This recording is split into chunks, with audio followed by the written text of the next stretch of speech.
Jason always believed that once he earned more, life would finally feel lighter. He wasn't careless with money, he paid his bills on time. He worked hard, he showed up every day. So when his income finally increased, he expected relief.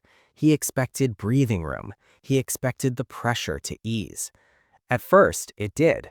The numbers on his paycheck were bigger.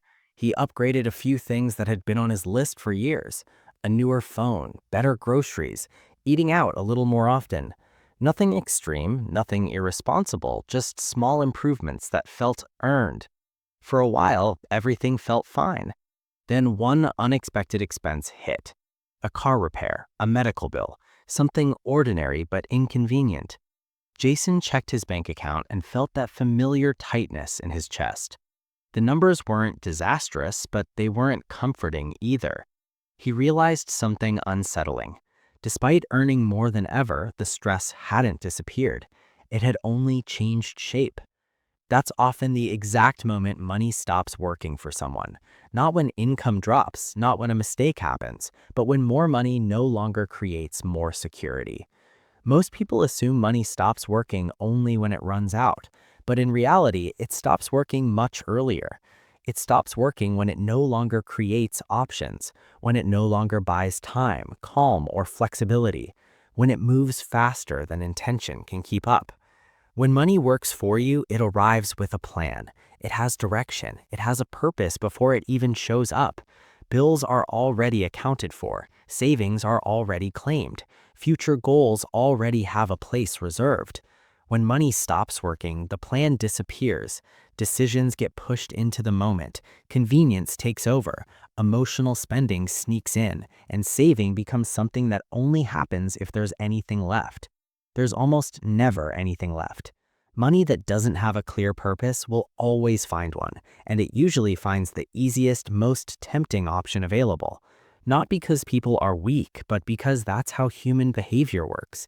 It influences decisions, it shortens patience, it turns financial planning into something reactive instead of proactive. Instead of asking, what should this money do for me long term, the question becomes, what solves the problem right now? That's when spending changes meaning. Spending becomes relief, a reward, a way to feel better after stress, a way to justify effort. In that moment, money stops serving the future and starts soothing the present. And that shift is subtle. It doesn't feel dangerous, it feels deserved. After all, work was hard, the pressure was real, the effort was constant. So the spending feels like balance, like fairness, like compensation. But relief spending has a cost that doesn't show up immediately. The future quietly absorbs it. Over time, this pattern creates beliefs that feel true because they're reinforced daily. That financial pressure is unavoidable, that money will always feel heavy, that freedom belongs to people who earn far more.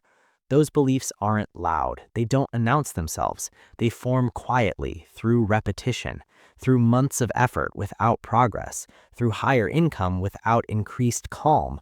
And once those beliefs settle in, they shape behavior. People stop planning long term because it feels pointless. They stop saving consistently because it feels futile. They stop expecting money to create freedom because it never has. But the truth is uncomfortable and empowering at the same time. Money didn't fail, the system around it did. When money works, it gives choice. Choice to pause, choice to pivot, choice to absorb shocks without panic. It gives room to think instead of react. When it stops working, those choices disappear. Every decision becomes urgent. Every expense feels heavier. Every surprise feels threatening. Life becomes more expensive not because things cost more, but because flexibility is gone. This is where many people get stuck. They assume the answer is more income. They believe the solution is just one more raise, one better job, one bigger opportunity away. But without changing how money flows, more income simply accelerates the same pattern. Debt makes this happen even faster. As income rises, access to credit often rises with it. Limits increase, offers appear, monthly payments stack quietly. Each one feels manageable on its own. Together, they create a ceiling that rises at the same speed as income. Higher income gets locked into higher fixed costs. Rent grows, car payments upgrade, subscriptions multiply, insurance gets more expensive. Lifestyle expands, not because of recklessness, but because it feels natural. And once fixed costs rise, flexibility shrinks. Money becomes committed before it even arrives. Another reason money stops working is the absence of clarity. Many people don't actually know where their money goes. They have estimates, rough ideas, general awareness, but not precision. Small expenses blur together. Convenience purchases disappear from memory. Subscriptions renew quietly. Without visibility, patterns remain invisible, and invisible patterns can't be corrected. There's also constant pressure from the outside world. Social media shows polished versions of success, travel, comfort, ease. Even when people know it's curated, it still influences expectations. Spending becomes a way to keep up emotionally, even if no one is watching.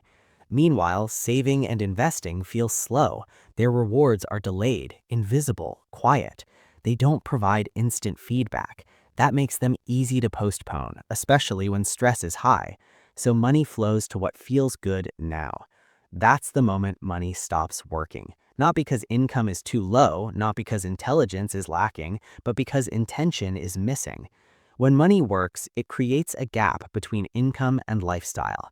That gap is where stability lives. That gap is what options grow. That gap is what absorbs shocks and reduces fear. People who regain control don't do anything extreme. They don't eliminate joy. They don't live in constant restriction.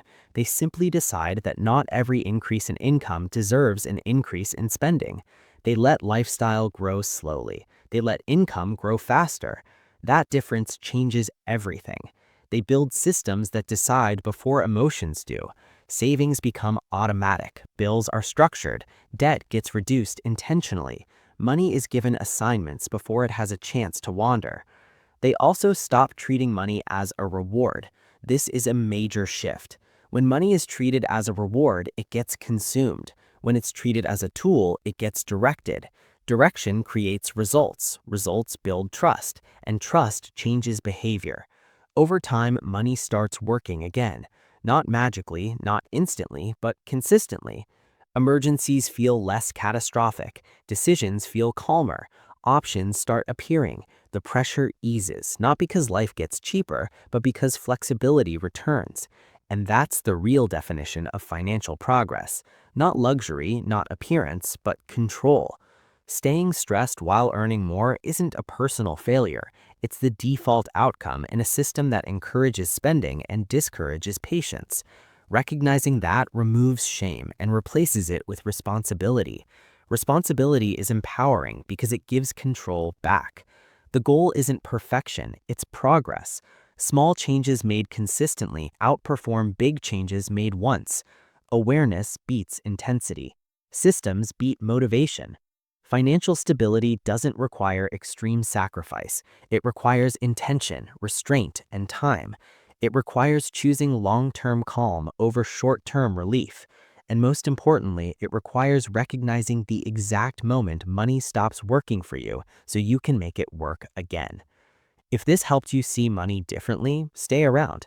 More clear, practical financial guidance is coming, focused on helping you build stability first and freedom over time. New videos drop every week, each one designed to make money feel simpler, smarter, and less stressful to deal with.